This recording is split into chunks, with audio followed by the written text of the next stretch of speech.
Hello, ഇന്ന് നമ്മൾ നല്ലൊരു ചിക്കൻ കറീൻ്റെ റെസിപ്പി ആയിട്ടാണ് വന്നിരിക്കുന്നത്. അപ്പോൾ ഞാനിപ്പോൾ ഒരു 2.5 കിലോന് മേളിലുള്ള ചിക്കനാണ് വാങ്ങിച്ചിരിക്കുന്നത്. അതിൽ നിന്ന് കുട്ടികൾക്ക് വേണ്ടിയിട്ട് ലെഗ് പീസ് സെപ്പറേറ്റ് ചെയ്ത് വാങ്ങിക്കും കേട്ടോ. എന്നിട്ട് അത് മാറ്റി വെച്ചിട്ടുണ്ട്. ഇതേ നന്നായി കഴുകി വൃത്തിയാക്കിയ ചിക്കനാണ്. അതിലേക്ക് ആദ്യം തന്നെ കുറച്ച് തൈര് ചേർത്ത് കൊടുത്തിട്ടുണ്ട്. ഇനി അതിലേക്ക് നമ്മൾ നമ്മുടെ മുളക് പൊടിയില്ലേ, അതൊരു 1.5 ടീസ്പൂൺ ചേർത്ത് കൊടുത്തിട്ടുണ്ട്. വേറെ നമ്മളിതിൽ കോൺഫ്ലോറോ അതേപോലെ മൈദപ്പൊടിയോ അങ്ങനത്തെ ഒന്നും തന്നെ ചേർത്ത് കൊടുക്കണില്ല കേട്ടോ. ഇനി ആവശ്യത്തിനുള്ള ഉപ്പ്, അതേപോലെ തന്നെ മഞ്ഞൾപ്പൊടി, പിന്നെ കുറച്ച് കുരുമുളക് പൊടി, പിന്നെ ചെറുനാരങ്ങ ഉണ്ട് വെച്ചാൽ 1 സ്പൂണ് ചെറുനാരങ്ങ ചേർത്ത് കൊടുക്കുക. 1 ടീസ്പൂണല്ല, ഒരു ചെറുനാരങ്ങ മൊത്തത്തിൽ ചെറുതാണെന്നുണ്ടെങ്കിൽ ഒരെണ്ണം ഫുള്ളായിട്ട് എടുത്തിട്ട് പിഴിഞ്ഞ് വയ്ക്കുക. അല്ലാന്നുണ്ടെങ്കിൽ വിനാഗിരി ഒരടപ്പ് ചേർത്ത് കൊടുത്താലും മതി കേട്ടോ. പിന്നെ അതേ കുറച്ച് ഓയിലും കൂടിയാണ് ഞാൻ ചേർത്ത് കൊടുത്തിരിക്കുന്നത്. അതേപോലെ തന്നെ ഗരം മസാലപ്പൊടിയും കൂടി ചേർത്ത് കൊടുക്കാൻ മറക്കരുത്. ഞാൻ മറന്നിട്ട് ലാസ്റ്റിലാണ് ഇതിൽ ചേർത്ത് കൊടുക്കുന്നത് കേട്ടോ. ഇത്രയും ചേർത്തിട്ട് നന്നായി ഒന്ന് നമുക്ക് കൈകൊണ്ട് മിക്സാക്കിയിട്ട് കുറഞ്ഞത് ഒരു 2 മണിക്കൂറെങ്കിലും ഇത് റെസ്റ്റ് ചെയ്യാൻ വയ്ക്കണം. അപ്പോഴാണ് ശരിക്കും നന്നായി മസാലയൊക്കെ പിടിച്ച് ചിക്കൻ സൂപ്പറാവുള്ളൂ കേട്ടോ. അപ്പോൾ വീഡിയോ ആദ്യമായിട്ട് കാണുന്ന ആരെങ്കിലും ഉണ്ടെങ്കിൽ ചാനലൊന്ന് സബ്സ്ക്രൈബ് ചെയ്യാനും സപ്പോർട്ടാക്കാനും മറക്കരുത്. പിന്നെ ഈ ഒരു തരത്തിൽ ചിക്കൻ കറി വെച്ച് കഴിഞ്ഞാൽ ഒറ്റ ദിവസം കൊണ്ട് തന്നെ പാത്രം കലിയാവും കേട്ടോ. അത്രയും ടേസ്റ്റാണ്. ചിക്കൻ വയ്ക്കാനറിയാത്തവർ പോലും ഈ ഒരു തരത്തിൽ ചിക്കൻ വെച്ച് കഴിഞ്ഞാൽ അടിപൊളിയാവും കേട്ടോ. അപ്പോൾ ഞാനിപ്പോൾ വിനാഗിരി ആട്ടോ ചേർത്ത് കൊടുത്തിരിക്കുന്നത്. എൻ്റെ കയ്യിൽ ചെറുനാരങ്ങ ഇല്ലാത്ത കാരണമാണ്, അല്ലെങ്കിൽ ഞാൻ ചെറുനാരങ്ങയുടെ നീരാട്ടോ ചേർത്ത് കൊടുക്കാറ്. പിന്നെ ഗരം മസാലപ്പൊടി ഇട്ട് കൊടുക്കണമെന്ന് പറഞ്ഞിട്ടുണ്ടായിരുന്നില്ലേ, അതും ലാസ്റ്റിൽ ഞാൻ മറന്നിട്ട് ചേർത്ത് കൊടുത്തതാട്ടോ ഈ വീഡിയോയിൽ ഇപ്പോൾ കാണിച്ചിരിക്കുന്നത്. നിങ്ങളതൊക്കെ ചേർത്തിട്ട് വേണം മിക്സാക്കി എടുക്കണമെങ്കിൽ. ഇനി ഇതിന് ഞാൻ റെസ്റ്റ് ചെയ്യാൻ വെച്ചിട്ട് ഒരു 2 മണിക്കൂറിന് മേലെയായിട്ടാണ്. അപ്പോൾ ഈ ചിക്കനിൽ നിന്ന് വെള്ളമൊക്കെ ഇറങ്ങി വന്നിട്ടുണ്ട്. ആ വെള്ളം നമ്മൾ കളയരുത് കേട്ടോ. ഇനി നമുക്കിതിനെ നല്ല തിളച്ച എണ്ണയില ഓയിലിൽ ഫ്രൈ ആക്കി എടുക്കാം. അപ്പോൾ ഓയിൽ ചൂടായി വന്നപ്പോൾ ചിക്കൻ്റെ പീസ് പരമാവധി കൊള്ളാവുന്ന എത്ര ഇട്ടിട്ട് നമുക്കിതിനെ വറുത്തെടുക്കാം കേട്ടോ.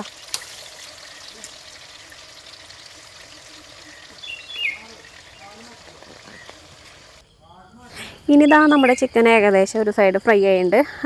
ഓവറായിട്ട് ഫ്രൈ ആക്കുന്നില്ല കേട്ടോ. അപ്പോൾ കടിക്കാനൊക്കെ നല്ല പാടായിരിക്കില്ലേ. അപ്പോൾ ഒരു സൈഡ് ഇതേപോലെ ആകുമ്പോൾ നമുക്കിതിനെ മറിച്ചിട്ട് കൊടുക്കാം കേട്ടോ.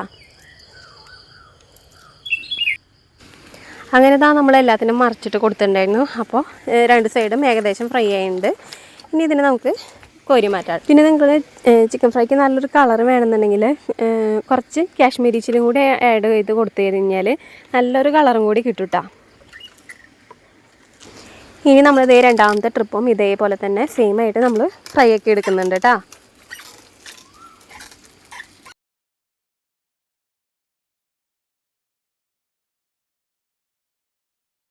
പിന്നെ ചിക്കനെല്ലാം മൊത്തത്തിൽ ഫ്രൈ ആക്കിയതിന് ശേഷം ലാസ്റ്റ് അതിൻ്റെ ആ വെള്ളം ഇറങ്ങി വന്നിട്ടില്ലേ, അത് ഞാൻ കളയരുതെന്ന് പറഞ്ഞില്ലേ, അത് നമ്മൾ മാറ്റി വെച്ചിട്ടുണ്ട്. അതവിടെ ഇരിക്കട്ടെ. നമ്മൾ മസാല റെഡിയാക്കുമ്പോൾ ആവശ്യമുണ്ട്. ചിക്കനെല്ലാം മൊത്തത്തിൽ ഫ്രൈ ആക്കി എടുത്തിട്ടുണ്ട് കേട്ടോ. ഇനി നമുക്ക് നമ്മുടെ ഗ്രേവി തയ്യാറാക്കാം കേട്ടോ. അപ്പോൾ നമ്മൾ ചിക്കൻ വറുത്ത അതേ ഓയിലിൽ തന്നെയാണ് ഇത് തയ്യാറാക്കുന്നത്. ആദ്യം തന്നെ നമ്മൾ അതിലേക്ക് പട്ട, ഗ്രാമ്പു, ഏലക്ക, ബേ ലീഫ് അതൊക്കെയാണ് ചേർത്ത് കൊടുത്തിരിക്കുന്നത്. ഈ പട്ടയുടെയും ഗ്രാമ്പുവിൻ്റെ ഒക്കെ ഒരു റോസ് സ്മെല്ല് മാറി നല്ലൊരു സ്മെല്ലാവാൻ തുടങ്ങുമ്പോൾ അതിലേക്ക് നമുക്ക് ഒരു 4-5 പച്ചമുളക്, എരിവിന് ആവശ്യത്തിനുള്ള പച്ചമുളക് ഒന്ന് മിക്സിയിൽ ചെറുതായിട്ടൊന്ന് ചതച്ചിട്ട് ചേർത്ത് കൊടുക്കാം കേട്ടോ. ആദ്യം നമ്മൾ അതാണ് ചേർത്ത് കൊടുക്കുന്നത്. അപ്പോൾ നിങ്ങൾക്ക് വേണമെങ്കിൽ ഇത് അടി പിടിക്കുന്നുള്ളൊരു പേടി തോന്നുകയാണെന്നുണ്ടെങ്കിൽ വേറൊരു പാത്രത്തിലേക്ക് മാറ്റിയിട്ടായാലും ഇതേ ഓയിലിൽ തന്നെയായിട്ടാണ് നമ്മൾ വറുത്തെടുക്കുന്നത്. അപ്പോൾ കൂടുതൽ ഓയിലുണ്ടായിരുന്നു, ഞാൻ കുറച്ച് മാറ്റിയിട്ട് കേട്ടോ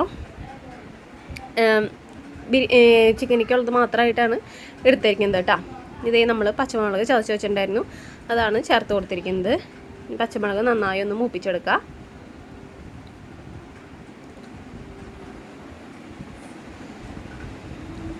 നല്ലൊരു സ്മെല്ലാട്ടോ അതേ ഓയിലിൽ തന്നെ ആകുമ്പോൾ ആ മസാലയുടെ ഒക്കെ മണം. പിന്നെ അതേ പച്ചമുളകൊന്ന് മൂത്ത് വന്നപ്പോൾ നമ്മൾ അതിലേക്ക് ഇഞ്ചി വെളുത്തുള്ളി പേസ്റ്റാണ് ചേർത്ത് കൊടുത്തിരിക്കുന്നത്. പിന്നെ നമ്മൾ ചിക്കൻ മാരിനേഷൻ ചെയ്യുമ്പോൾ ഇഞ്ചി വെളുത്തുള്ളി പേസ്റ്റ് ഒന്നും ചേർത്തിട്ടുണ്ടായിരുന്നില്ല കേട്ടോ. അപ്പോൾ അതനുസരിച്ചിട്ട് നമ്മൾ മസാലയിലേക്ക് ഇഞ്ചി വെളുത്തുള്ളിയും ചേർത്ത് കൊടുക്കണം കേട്ടോ. അപ്പോൾ തീ കൂട്ടി വയ്ക്കാതെ കുറച്ച് വെച്ചിട്ട് വേണം ഇഞ്ചിയും വെളുത്തുള്ളിയും പേസ്റ്റ് ഇട്ട് കഴിഞ്ഞാൽ നമ്മൾ വഴറ്റിയെടുക്കാൻ കേട്ടോ. അല്ലാന്നുണ്ടെങ്കിൽ ഇത് അടി പിടിക്കുന്ന പോലെ ആയി പോകും കേട്ടോ. ഇഞ്ചിയും പച്ചമുളകും ഒക്കെ വാടി വന്നപ്പോൾ നമ്മൾ അതിലേക്ക് ആദ്യം നമ്മൾ കുറച്ച് മഞ്ഞൾപ്പൊടി ചേർത്ത് കൊടുത്തിട്ടുണ്ട്. അതേപോലെ തന്നെ ഒരു 2-2.5 ടീസ്പൂണ് മല്ലിപ്പൊടിയും കൂടി ചേർത്ത് കൊടുത്തിട്ട് നന്നായി ഒന്ന് മിക്സാക്കാം.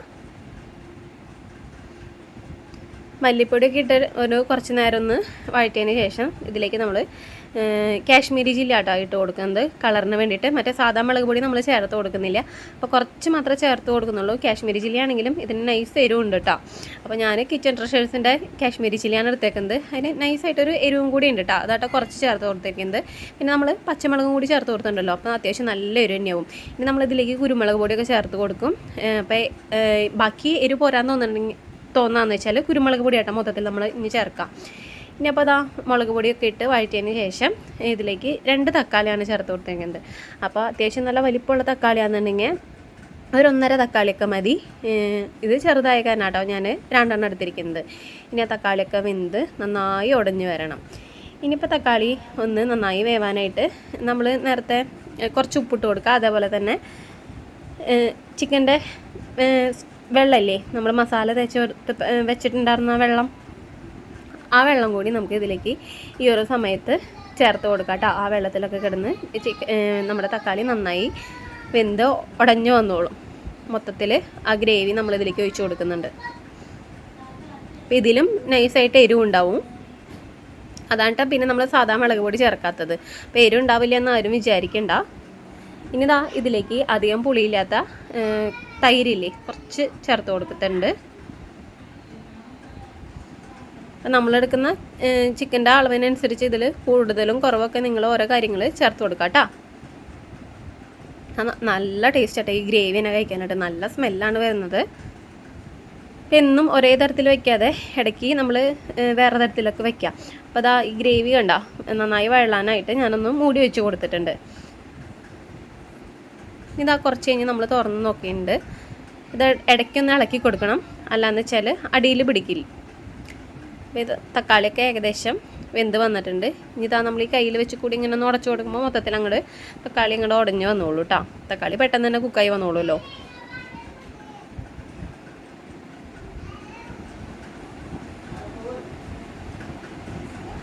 നല്ലൊരു കളറില്ലേ. ഉറപ്പായിട്ടും ഒരു പ്രാവശ്യമെങ്കിലും നിങ്ങൾ ഇങ്ങനെ ട്രൈ ചെയ്തെങ്കിൽ. ഇപ്പം എല്ലാവരും വിചാരിക്കുന്നുണ്ടാവില്ലേ എന്താ സബോള ചേർക്കാത്തതെന്ന്. സബോള ചേർക്കുന്നതിൽ ഒരു വ്യത്യാസമുണ്ട്, അത് ഞാൻ പറഞ്ഞുതരാം.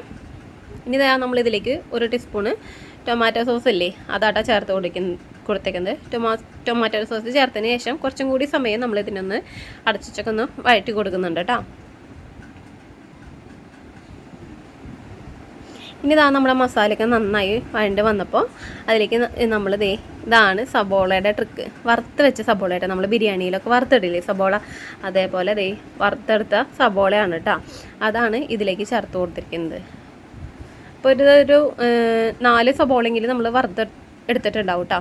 അതാണിത്.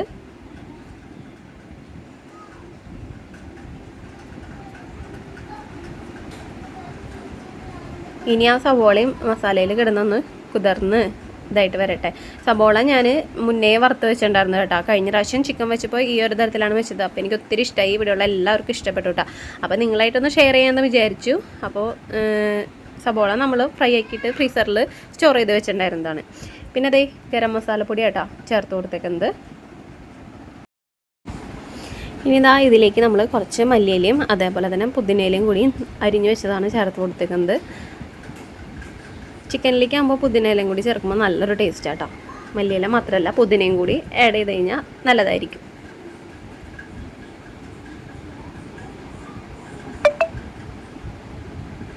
ഇനി നമുക്കിതിലേക്ക് നമ്മുടെ ചിക്കൻ വറുത്ത വെച്ച ചിക്കനില്ലേ അത് മൊത്തത്തിൽ ഇതിലേക്ക് ചേർത്ത് കൊടുക്കാം. അപ്പോൾ ചിക്കൻ ഫ്രൈ ആക്കി വരുമ്പോൾ കുറച്ചുണ്ടാവുള്ളൂ കേട്ടോ. ഇനിയിപ്പോൾ ഗ്രേവി ടൈപ്പാണ് വേണ്ടതെന്നുണ്ടെങ്കിൽ നമ്മളിതിൽ വെള്ളം ചേർക്കുന്നുണ്ട്. ഞാനിപ്പോൾ ഗ്രേവി ടൈപ്പാട്ടോ ചെയ്യുന്നത്. കാരണം എന്ന് വെച്ചാൽ ഞങ്ങൾക്ക് വൈകുന്നേരത്തേക്ക് ചോറിനും അതേപോലെ തന്നെ ബിരിയാണി ഉണ്ടാക്കുന്നുണ്ട്. ബിരിയാണിക്കും വേണ്ടിയിട്ടാട്ടോ ഞാൻ ഈ ചിക്കൻ കറി റെഡിയാക്കുന്നത്. അപ്പോൾ കുറച്ച് ഗ്രേവി ടൈപ്പായിട്ടാണ് എടുക്കുന്നത്. അപ്പോൾ ദേ ഇതിലേക്ക് സാധാ പച്ചവെള്ളമാണ് ഞാൻ ചേർത്ത് കൊടുക്കുന്നത്. അപ്പോൾ എന്താ പച്ച കളറെന്നൊന്നും ആരും വിചാരിക്കരുത്. നമ്മൾ പച്ചമുളക് മിക്സിയിൽ ചതച്ചെടുത്തുണ്ടായിരുന്നില്ലേ, അപ്പോൾ ആ മിക്സിയിലേക്ക് കുറച്ച് വെള്ളം ഒഴിച്ചിട്ട് അതൊന്ന് കലക്കിയെടുത്തതാട്ടോ. അപ്പോൾ നിങ്ങൾക്ക് വേണമെങ്കിൽ ചൂടുവെള്ളം ആയാലും ചേർത്ത് കൊടുക്കാം കേട്ടോ.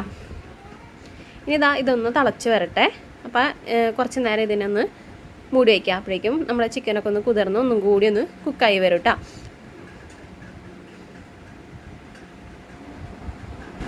പിന്നെ ഫൈനലി അതിലേക്ക് ഞാൻ കുറച്ച് കുരുമുളക് പൊടി ചേർത്ത് കൊടുത്തിട്ടുണ്ട്. അപ്പോൾ എരിവ് നോക്കിയിട്ട് കുരുമുളക് പൊടിയും അതേപോലെ തന്നെ ഉപ്പ് നോക്കിയിട്ട് ഉപ്പും കൂടി ചേർത്ത് കൊടുക്കുക. പിന്നെ മസാല പോരായ തോന്നുകയെന്ന് വെച്ച് കഴിഞ്ഞാൽ ഈ ഒരു സമയത്ത് കുറച്ചും കൂടി മസാലയൊക്കെ ചേർത്ത് കൊടുക്കുക കേട്ടോ. ഇനിതാ ഞാനിതിലേക്ക് കുറച്ച് നമ്മുടെ ഫ്രഷ് ക്രീം ആഡ് ചെയ്ത് കൊടുക്കുന്നുണ്ട്. അപ്പോൾ അത് ഓപ്ഷണലാട്ടോ, നിർബന്ധമില്ല. ഫ്രഷ് ക്രീം ചേർത്തില്ലെങ്കിൽ യാതൊരുവിധ കുഴപ്പമില്ല കേട്ടോ. അതേപോലെ തന്നെ കാഷ്യൂ പേസ്റ്റ് വേണമെങ്കിൽ ചേർത്ത് കൊടുക്കാം. അതൊന്നും നിർബന്ധമില്ല, വേണമെങ്കിൽ മാത്രം കേട്ടോ. അപ്പോൾ നല്ലൊരു എന്താ പറയുക, ഗ്രേവിക്കൊരു തിക്നെസ്സും പ്രത്യേക ഒരു സ്വീറ്റ്നെസ്സും കൂടി തോന്നിപ്പോകും കേട്ടോ. കാഷ്യൊക്കെ ചേർത്ത് കഴിഞ്ഞാൽ നല്ലൊരു റിച്ച് ആയിട്ടുള്ള ഒരു കറിയായിട്ട് മാറും. അതിന് വേണ്ടിയിട്ടാട്ടോ. ഇനി കുറച്ച് നേരം നമ്മൾ മൂടി വെച്ച് തിളപ്പിച്ചിട്ടെടുത്തിട്ടുണ്ട്. ഇനിയിപ്പോൾ നമ്മുടെ ഗ്രേവിക്ക് നന്നായി തിളച്ച് വന്നിട്ടുണ്ട്. കണ്ട നല്ലൊരു കളറാണ് കേട്ടോ. അപ്പോൾ നമ്മൾ വീഡിയോയിൽ കാണുന്ന മാതിരിയല്ല, അതിനേക്കാളും നല്ലൊരു കളറാണ്. ഫോണിൽ നോക്കുമ്പോൾ വേറൊരു കളറും റിയലായിട്ട് നോക്കുമ്പോൾ വേറൊരു കളറാണ് കേട്ടോ. നല്ല സ്മെല്ലാണ്. ഇപ്പം തന്നെ വായിൽ വെള്ളം ഊറും നമുക്ക്. ശരിക്കും നമ്മൾ ഈ കല്യാണ പാർട്ടിയുടെയൊക്കെ റിസപ്ഷനൊക്കെ ചിക്കൻ കറി ഉണ്ടാവില്ലേ, ഗ്രേവി ടൈപ്പ്, നമ്മളെ ബിരിയാണിയുടെ സൈഡായിട്ട് അങ്ങനത്തെ ഒരു രീതിയിലാട്ടോ ഈ ഒരു കറി ഉണ്ടാവുക. അപ്പോൾ ഒരു പ്രാവശ്യമെങ്കിലും എന്തായാലും എല്ലാവരും മസ്റ്റായിട്ടൊന്ന് ട്രൈ ചെയ്ത് നോക്കുക. എനിക്ക് അത്രയും കോൺഫിഡൻ്റ് ഉള്ള കാര്യങ്ങൾ മാത്രമാട്ടോ, അത്രയും സക്സസ് ആയിട്ടുള്ള കാര്യങ്ങൾ മാത്രം നിങ്ങളുടെ അടുത്ത് ഞാൻ വീണ്ടും വീണ്ടും ട്രൈ ചെയ്ത് നോക്കാനായിട്ട് റിക്വസ്റ്റ് ചെയ്യുന്നത്. അപ്പോൾ ഒരു പ്രാവശ്യം ട്രൈ ചെയ്ത് നോക്കിയിട്ട് എല്ലാവരും ഫീഡ്ബാക്ക് അറിയിക്കുക കേട്ടോ. അങ്ങനെ കുറച്ച് കഴിഞ്ഞപ്പോൾ നമ്മുടെ കറി ഈ ഒരു കളറിലേക്ക് വന്നിട്ടുണ്ട്. ഇനിയിപ്പോൾ നമുക്ക് എന്തോരം ഗ്രേവി വേണമെന്നനുസരിച്ചിട്ട് നമ്മൾ ഓഫാക്കാം. അപ്പോൾ കുറച്ച് കഴിയുമ്പോൾ ഇത് കുറച്ചും കൂടി ഇത് തിക്കായിട്ട് വരും കേട്ടോ ഓഫാക്കി കഴിയുമ്പോൾ. അപ്പോൾ ഞാൻ ഈ ഒരു സമയത്ത് സ്റ്റവ് ഓഫാക്കി കൊടുക്കുന്നുണ്ട്. അങ്ങനെ നമ്മുടെ കറി ഇവിടെ റെഡി ആയിട്ടുണ്ട്. അപ്പോൾ എല്ലാവരും ഒരു പ്രാവശ്യം ട്രൈ ചെയ്ത് നോക്കുക, ഫീഡ്ബാക്ക് അറിയിക്കുക. നല്ല ടേസ്റ്റാട്ടോ. പിന്നെ ഞാനിതിൻ്റെ കൂടെ ഞാൻ പറഞ്ഞില്ലേ, ഞങ്ങൾക്കിന്ന് രാത്രിയിലേക്ക് ബിരിയാണിയും കൂടി ഉണ്ടാക്കുന്നുണ്ട്. ചിക്കനുള്ളപ്പോൾ പിള്ളേർക്കൊക്കെ ബിരിയാണി വേണം കേട്ടോ. അപ്പോൾ ബിരിയാണിയുടെ റെസിപ്പി ഞാൻ കാണിക്കുന്നില്ല, മുന്നേ ഒക്കെ ചെയ്തിട്ടുണ്ട്. അപ്പോൾ ഇതൊരു വെറൈറ്റി ആയിട്ടാണ് ചെയ്ത് നോക്കുന്നത്. ആദ്യം നമ്മൾ അരിയുടെ അളവിനനുസരിച്ച് 1 ഗ്ലാസ് അരിയാണെന്നുണ്ടെങ്കിൽ 1 ഗ്ലാസ് വെള്ളവും. ഇപ്പം ഞാൻ 3 ഗ്ലാസ് അരി എടുത്തിട്ടുണ്ടെങ്കിൽ അതിലൊരു 1/4 ഗ്ലാസ് 1.5 ഗ്ലാസിന് പകരം പാലാട്ടോ ചേർത്ത് കൊടുത്തിരിക്കുന്നത്. പാലിൻ്റെ അളവ് വെച്ച് അതേപോലെ ചെയ്യാം. പിന്നെ നമ്മൾ ചിക്കൻ വറുത്തെടുത്ത ഓയിലില്ലേ, അത് കുറച്ച് ഒഴിച്ച് കൊടുത്തിട്ടുണ്ട്. പട്ട, ഗ്രാമ്പ്, ഏലക്ക, പിന്നെ മല്ലിയില, ഉപ്പ്, പിന്നെന്താ ഇതിലേക്ക് കുറച്ച് എസൻസും ചേർത്ത് കൊടുത്തിട്ടുണ്ട്. വേറെ നെയ്യോ കാര്യങ്ങളോ ഒന്നും ചേർത്ത് കൊടുത്തിട്ടില്ല. പിന്നെ ഇഞ്ചി വെളുത്തുള്ളി പേസ്റ്റ് കേട്ടോ. അപ്പോൾ വീഡിയോയുടെ ലെങ്ത്ത് കൂടുണ്ടാന്ന് വെച്ചിട്ടാണ് ബിരിയാണിയുടെ റെസിപ്പി കൂടുതലായിട്ട് കാണിക്കാണ്ടിരുന്നത്. ഈ ഒരു തരത്തിൽ ബിരിയാണി ഉണ്ടാക്കിയെങ്കിൽ നമ്മൾ റെസ്റ്റോറൻറ്റിൽ നിന്ന് വാങ്ങുന്ന ഏകദേശം അതിൻ്റെ അടുത്തുള്ള ടേസ്റ്റും കാര്യങ്ങളൊക്കെ കേട്ടോ. ഫൈനലി ഇതിൽ കുറച്ച് കാഷ്നട്ടും നെയ്യിൽ വറുത്തിട്ടുണ്ടായിരുന്നു. പിന്നെ നമ്മൾ ബിരിയാണിയിൽ വേറെ ഒന്നും തന്നെ ചേർത്ത് കൊടുത്തിട്ടുണ്ടായിരുന്നില്ല കേട്ടോ.